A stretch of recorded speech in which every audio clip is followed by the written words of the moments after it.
Welcome, ladies and gentlemen. Joshua Michael, Noncompliant America. Happy New Year. Today is January 3rd, 2026, and it is officially No Tax Day. There are no tax protests happening all over the country right now, and there's a lot of things that's gaining traction. And I want to speak a little bit about that and what that means and how this is going to play out, because I'm actually very fascinated by the fact that the normies are finally starting to come to the realization, you know, the Republicans and the Republican establishment, which we've confided in and been kind of at their mercy while they still start new wars, not look out for the American people, give us constant lip service of garbage all day, every day, and I don't care where it's from and what state and everything else. The American people are just getting absolutely sick of the lip service. There's been no people arrested for COVID. There's been no people arrested on the Epstein list besides Ghislaine Maxwell, which she wasn't even hardly the tip of the iceberg. But none of these people have been held accountable. And if you do some backstory on Pam Bondi, which nobody knows why Pam Bondi's still even in office, it's absolutely absurd. She was an attorney for Pfizer before she became AG in Florida. Did you guys know that? She represented Pfizer. So then we start to know and start to see and unpack why nothing is getting done. Why haven't they discovered what actually happened to Charlie Kirk? Why aren't they diving into that? Why are they pushing this mainstream narrative that has been picked apart in a matter of hours? And there's no absolute way that Tyler Robinson worked alone. He might have been involved, but he definitely was a patsy of some sort. And all the weird speculation going around how the trial's unfolding and how they're trying to push this narrative, and everybody's attacking Candace Owens for simply asking questions. Who cares if she's wrong? She doesn't have a moral obligation to capitulate to these Zionists that are trying to threaten her in every single way. She is the only one, aside from a couple other people, that are still investigating that. That's ridiculous. And it's the Republicans that are supposed to be acting on behalf, who were supposedly Charlie's friend, that are trying to silence her rather than putting pressure on the FBI, rather than putting pressure on Kash Patel. Why isn't he doing more investigating? Why are they looking no further? Why is there a report that Alex Jones talked about and stating that Kash Patel specifically shut down in a private meeting for any foreign involvement, and to stop investigating any potential foreign involvement into the assassination of probably one of the most prolific glue individuals? He brought so many people together, the left and the right. He opened the door to the world and to conversation, and really, really, really did a very good job on bridging the gap between people that are on the fence, people that are on the opposing side, and really, truly believed his belief system and the American system. He was an absolute purist, true believer. And he started to do a 180 against Israel and some funding and some people within his camp. And they're like, well, we can't have that. We need this organization because you have a 15% influence on the swing vote in all the swing states. So if you're not going to get in line with us, we'll just take you out, overtake your party, accept all the money that you were denying before, and turn this basically into an extension of the Republican Party. That's my belief. That's how I see it. Because we always were wondering, you never really know who was behind the murder. It's definitely not Tyler Robinson acting alone, with his tranny boyfriend or whatever. We all know that that's not the story. That story has been absolutely picked apart. He wasn't shot with the 30-06, like they say. It would have blew his head off. The neck wound was an exit wound. I personally believe that it's more in line with a pager theory, and it was tied in with his lapel mic that he had. If you look up a DJI lapel wireless mic system, You can see the size of them. They're relatively small, but still big enough. And an explosives expert, it was on Ian Carroll's show last week, was talking about how easy it would be to replace the battery with that. And it would have about 60% battery life from what it normally has. But they're not buying new mics all the time. So a 60% reduction or a 40% reduction to allow for the explosive of the charge potentially put on there, it'd be relatively simple to do at any point. They could have done it months prior to the Charlie Kirk assassination, and no one would be the wiser. And they could just have it available. So I didn't mean to make this show about Charlie Kirk, but I'm just saying, like, there's so much distraction happening from the real issues that people should be up in arms about.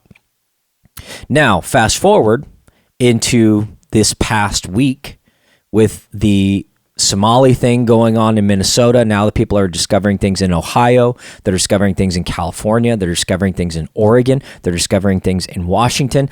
People are actually outraged and being activated by this, which is a phenomenal thing.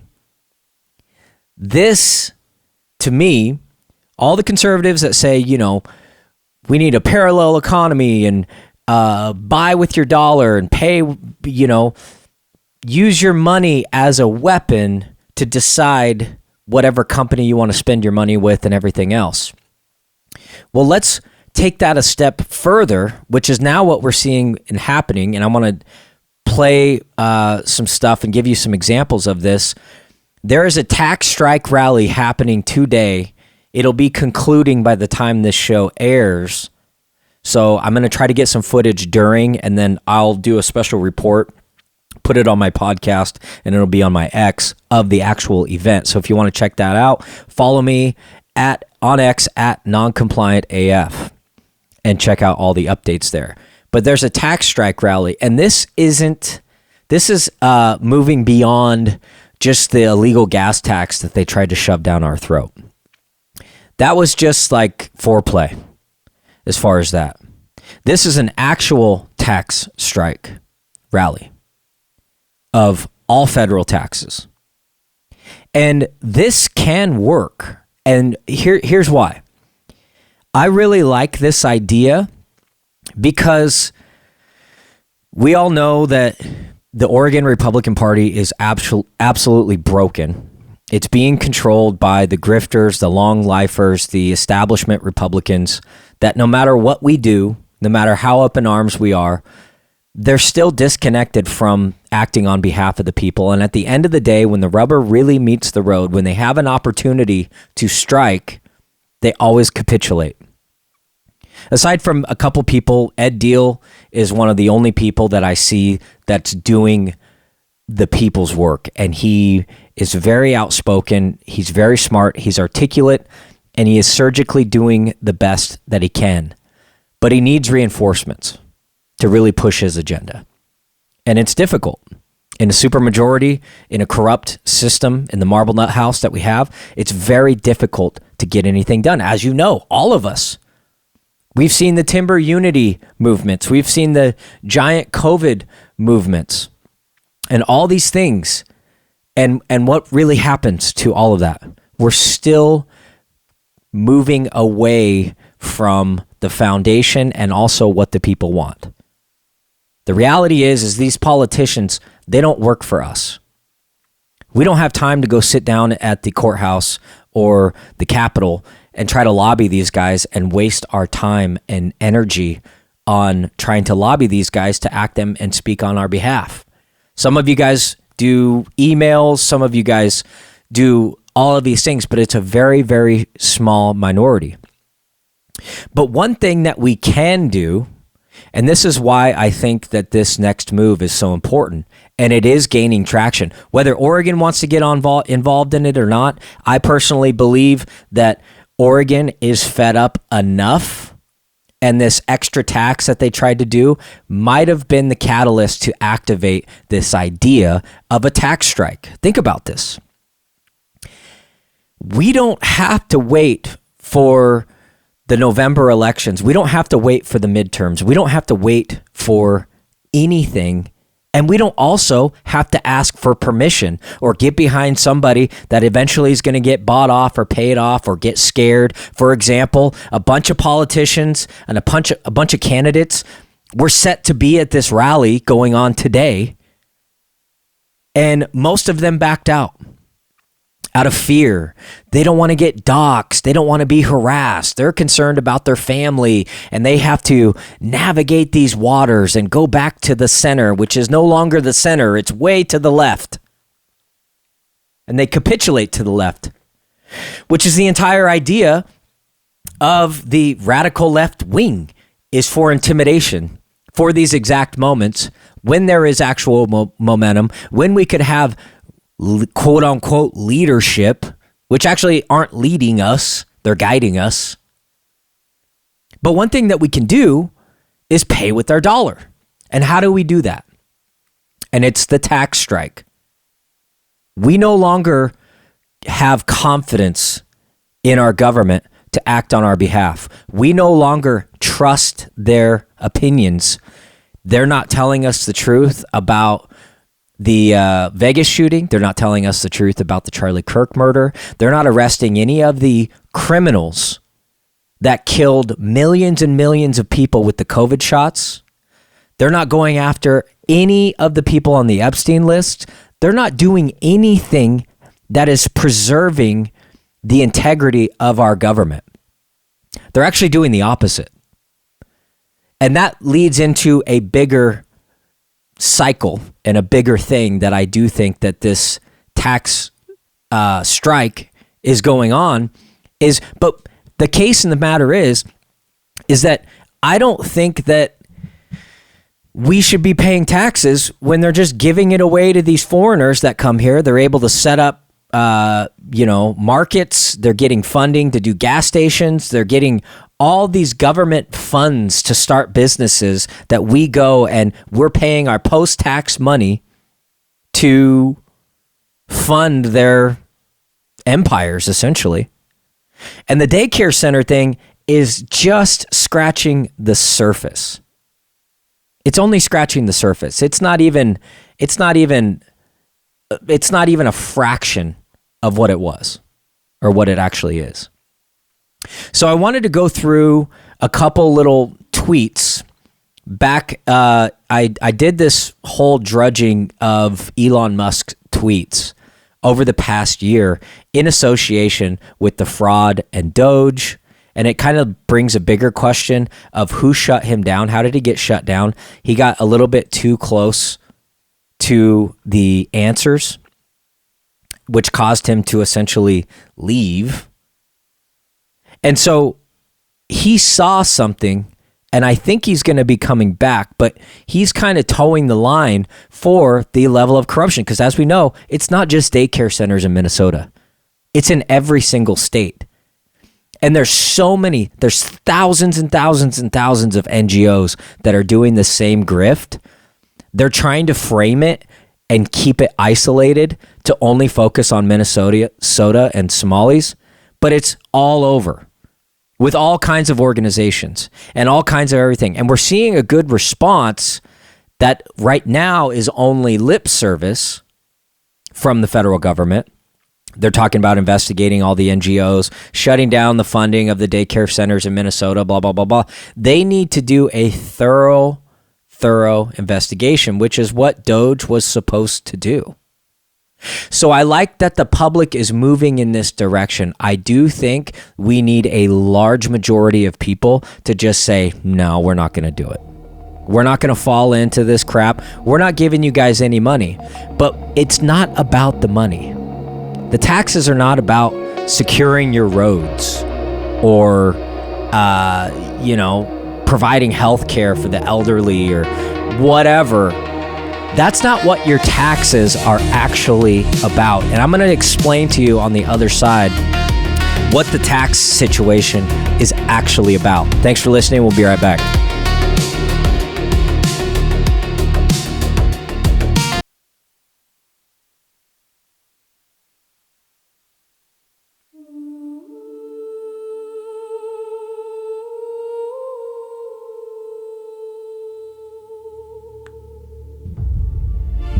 All right, welcome back. Thank you guys very much for joining me.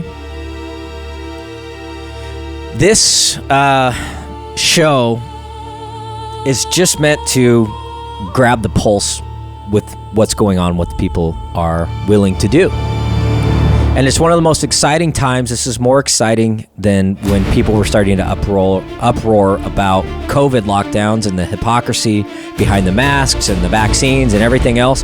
That was really exciting because I believe that was the move that was needed to get people to realize we're not in the 1950s anymore. We're not in the early American revolutionary stages where there was accountability within the government and there weren't these outside entities literally controlling our entire frame of mind and world.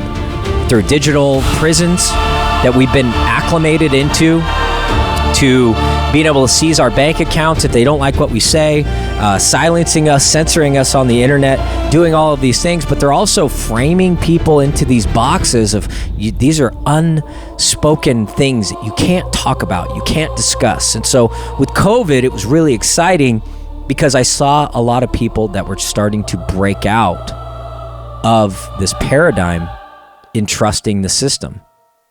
Trust but verify. We can't hold these people accountable if we don't have any control. And that's always been my gripe about the digital space. As good as it is, as great as it is to spread awareness, it's also putting us into these digital prisons to where we're just spewing energy out into nowhere, versus if we were to apply that energy in real life, like this tax strike rally, I think it has way more effect being in the physical space, because that's essentially where we're going. So we got to make sure that we don't fall into just complaining on the internet. We have to take action. And with action, there takes sacrifice. There's going to be real sacrifice. Just like if you worked at a state job and you decided you weren't going to get the COVID vaccine when they were trying to mandate it, then they didn't call it a mandate. It was called vaccine exception form. They changed the name to exemption, and then there was a pretty large group of people that were like, no, we're not going to do that. You can fire us if you want to. A couple people days before they said, well, we don't care if you get the vaccine. People actually went and got it. They thought they were going to keep their job. They called their bluff.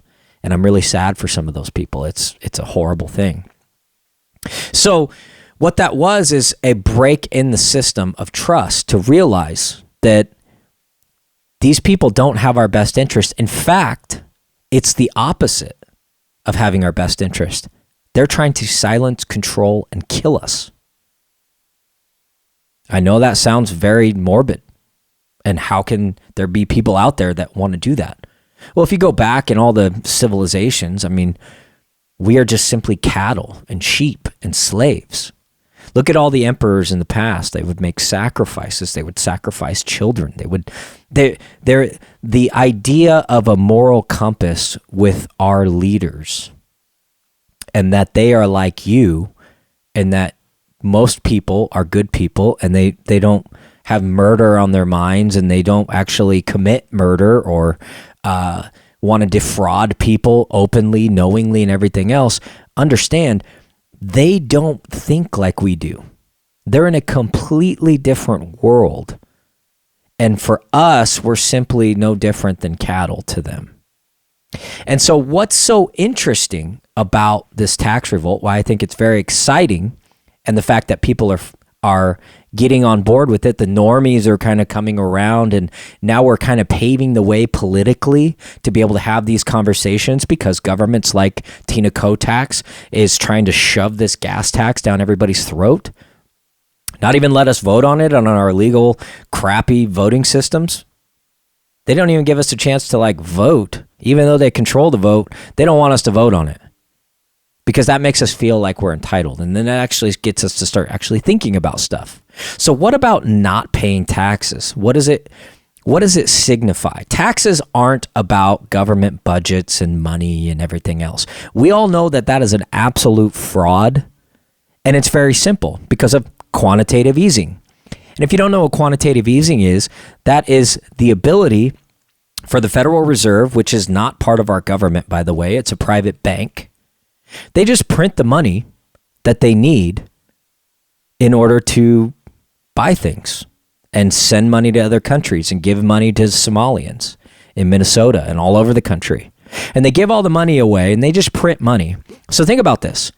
If the government can print the money that it needs, why do we pay taxes? Why do we pay taxes? We're all told in high school and grade school and basically the entire civilization, oh, you got to pay your taxes because we need it for government budgets and everything else. That's actually not true. Even the state of Oregon, they get a lot of their budget money from the Fed, the feds. A lot of that money comes from the feds, which is why Tina Kotek is so mad at Trump, because he's cutting off some of the money that they get from the federal government. So why do we pay our taxes? It's an exercise of power. It's an exercise of servitude. It's an exercise of slavery to keep us in line. That wasn't the establishment of our country. That wasn't what it was based on. We didn't have taxes in the late 1700s, early 1800s. Now, that was a long time ago. You can argue things are different, yada, yada, yada. But the fundamental piece was all there. And if you look in Florida, Governor DeSantis is announcing that he's eliminating property taxes. And that is a very bold move. Because think about it. You can buy your house, pay it off, but you still have to pay taxes. What are you paying taxes for? Where are those taxes going? And how are they being implemented? But now we're seeing the fraud and abuse that's associated with all the taxes, billions and trillions of dollars being spent on things that we didn't agree with, we don't vote for. They go against our moral compass. They go against the integrity and infrastructure of actually working for Americans. So why should we be funding those things? And this will be the real exercise of power. But also, we're about to go to break, but what's interesting about that is all these anti-tax, no more taxes, which I think is brilliant. But if we can all band together and actually do it, that will be the shot heard round the world and bend the government to its knees, because we won't be falling into the slave mindset that they want us to be. We'll be right back.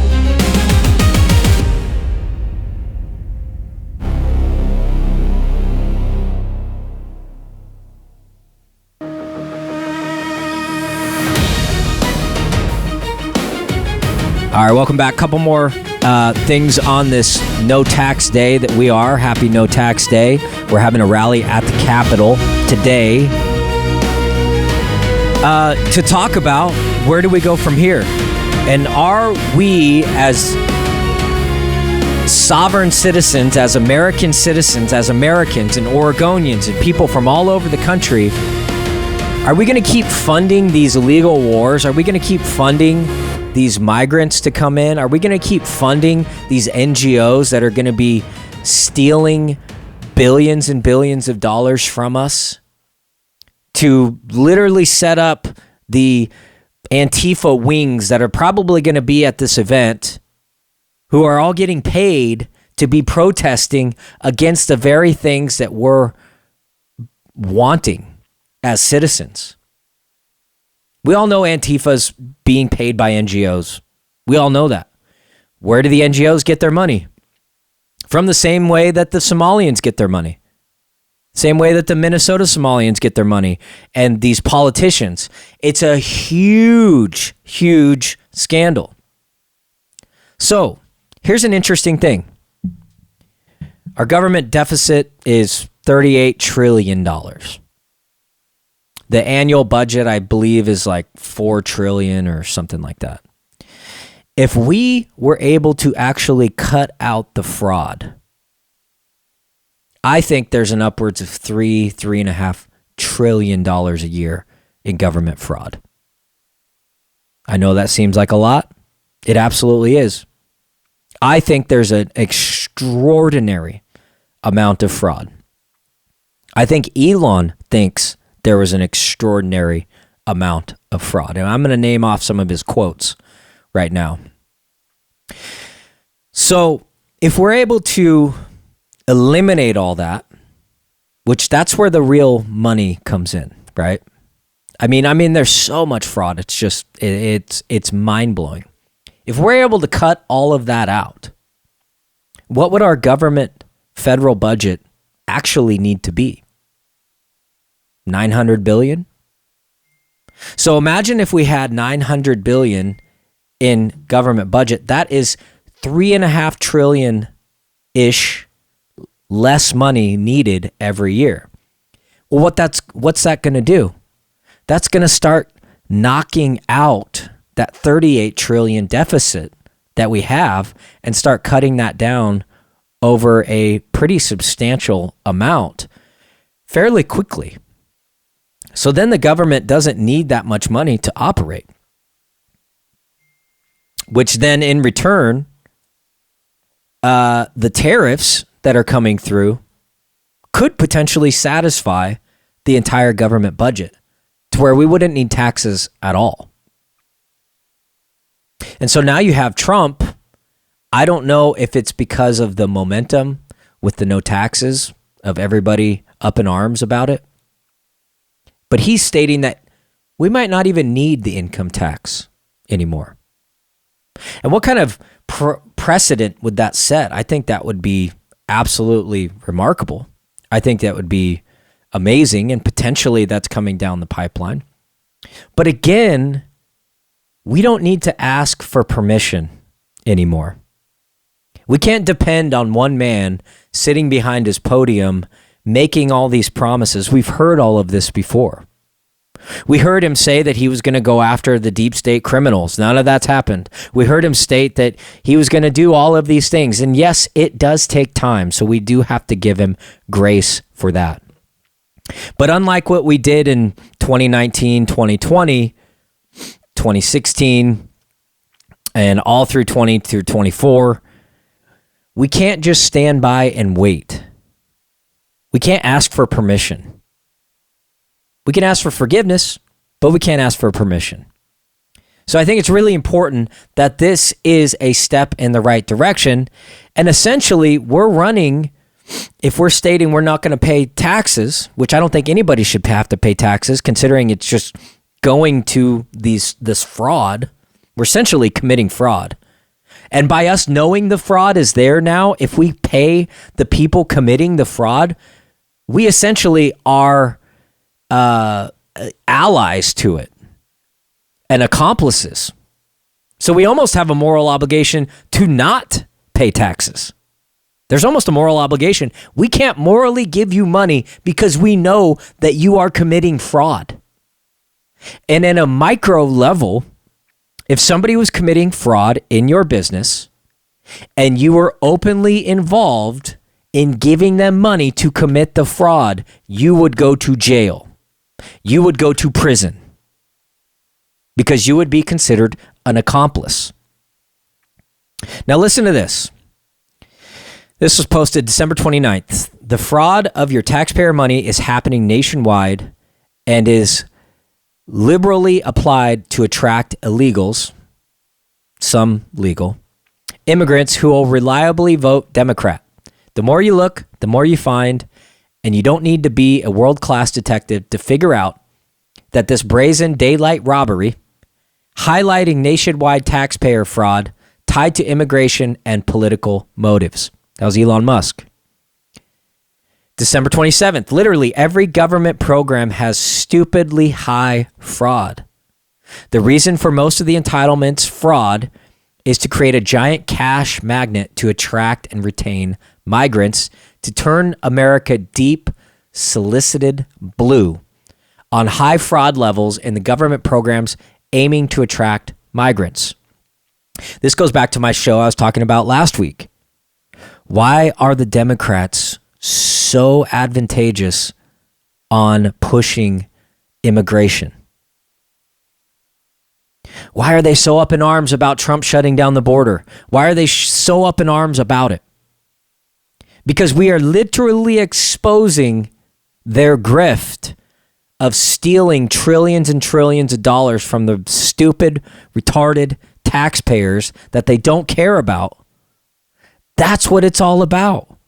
The reason Nancy Pelosi gets up on the podium and talks all this crap and rips Trump's speech in front of him and creates all these optics, and AOC's up in arms, and Ilhan Omar is calling Trump a dictator and doing all of these things and everything, all this Democrat frenzy. And it's not even just the Democrats.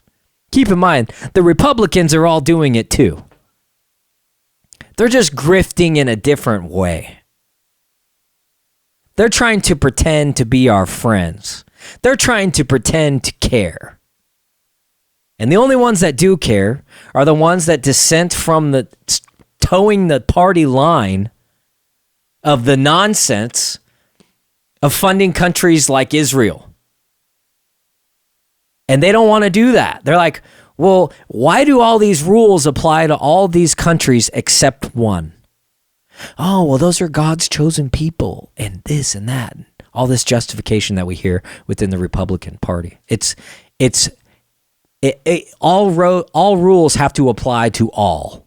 There's no exception to the rules. If we want to live in a just society, if we want to be in a just neighborhood that has integrity and transparency, which is what the Trump administration ran on, then we have to apply the rules to everybody. I'm sorry.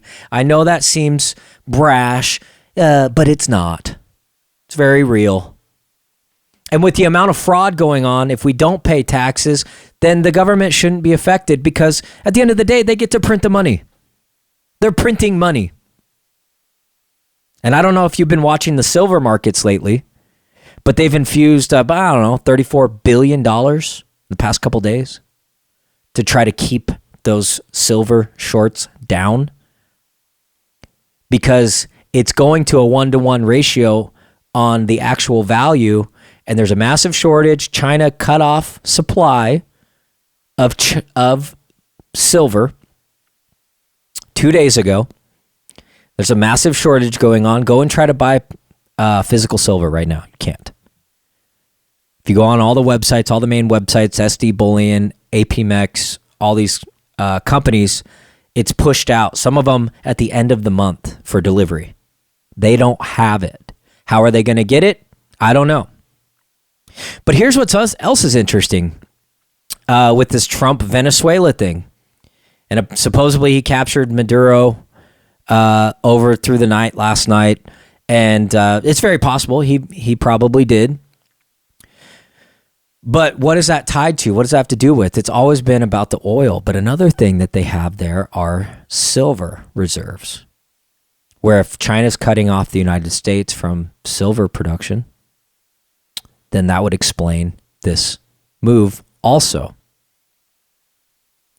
Now, I don't know much about the Venezuelan politics. I don't know if the person that they're trying to install is a good person or a bad person. Haven't done much research on it. But why are we in Venezuela? Why are we doing all of this? We probably spent billions of dollars on that operation. Why isn't it being spent on the American infrastructure? Why isn't it being spent on the American people? Why do we care about Venezuela? We have real issues going on in America, and it's not being addressed. But all the Americans seem to be talking about Venezuela now. So I'm just fed up with it. I'm not sure how much I feel about America only, but America first, that is definitely something that I'm behind. And we should be focusing on our own country rather than everything else. And one would argue, well, we need these manufacturing for this $5 trillion market share that NVIDIA has got on all these data centers for AI, because we're in an AI war. And so we need to go get it's within our interest, for American interest, to do that and go to Venezuela and take all their silver and sell it off for cheap. But who really knows, right? Be right back. Me and my buddy, we make it all of this money. Yeah, I know it's rude to be bragging. They never catching us slacking. Me and my buddy, We working hard for this money.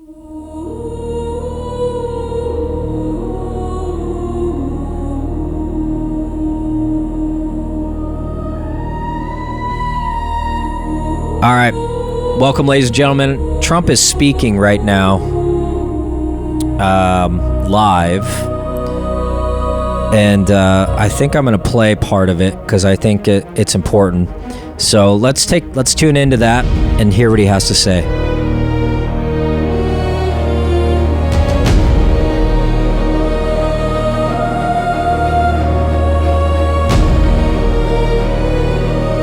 Late last night and early today, at my direction, the United States Armed Forces conducted an extraordinary military operation in the capital of Venezuela. Overwhelming American military power, air, land, and sea, was used to launch a spectacular assault. And it was an assault like people have not seen since World War II. It was a force against a heavily fortified military fortress in the heart of Caracas to bring outlaw dictator Nicolas Maduro to justice. This was one of the most stunning, effective, and powerful displays of American military might and competence in American history. And if you think about it, we've done some other good ones, like the attack on Soleimani. I'm going to pause for just a second. Does he sound like he's sick or just getting old or something? I mean, what the hell's going on? He sounds very congested and very exhausted. But we'll continue.